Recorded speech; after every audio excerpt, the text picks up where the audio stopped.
The Jerod Mayo thing bothered me. You know, you give this guy a chance.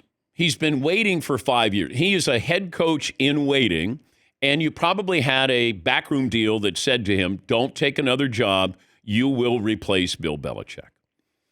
And I don't have any sources there. I don't know anything about the Patriots organization. I can just look at this and add some common sense. You tell him you got 5 years, just wait. When Bill is done, then you'll be the head coach. Because Mike Vrabel may come in and be the next head coach. He was available last year. Brian Flores was available last year.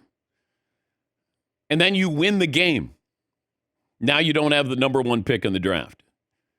If he lost the game, does he keep his job? He got them to play, and they ended up winning. Now, granted, Buffalo wasn't really trying.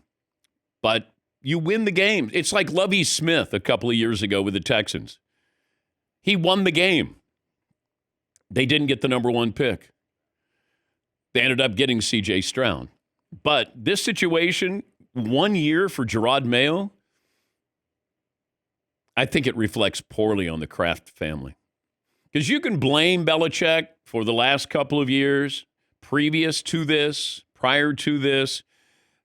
This is on you. And you found your quarterback. Usually you get that, coach and quarterback, as we saw with the Texans, you give them a little bit of time. What happened in 1 year that you didn't see happening? Because this was your handpicked guy. 5 years he waited. He watched. He learned. Belichick was his mentor. Then it felt like the relationship with Kraft and Belichick went south.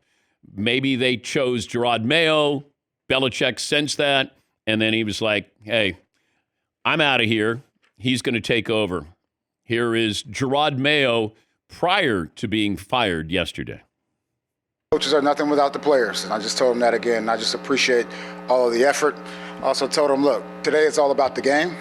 We'll have enough time here tomorrow and next couple of days to address all the other things. Point in time here, I'll have my normal meeting with the Krafts, and we'll see where it goes from there. Well, we know where it went from there. He didn't get that opportunity. Probably met with the Krafts, and boy, I'd love to have seen his reaction. When you go in there and you're thinking, okay, let's build on some things. Drake May is good.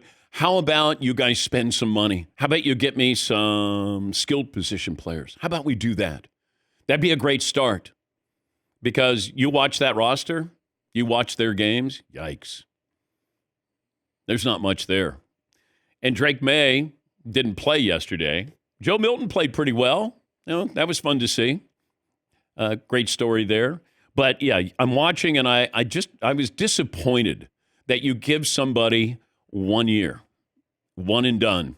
And I thought the Krafts would treat him better than that.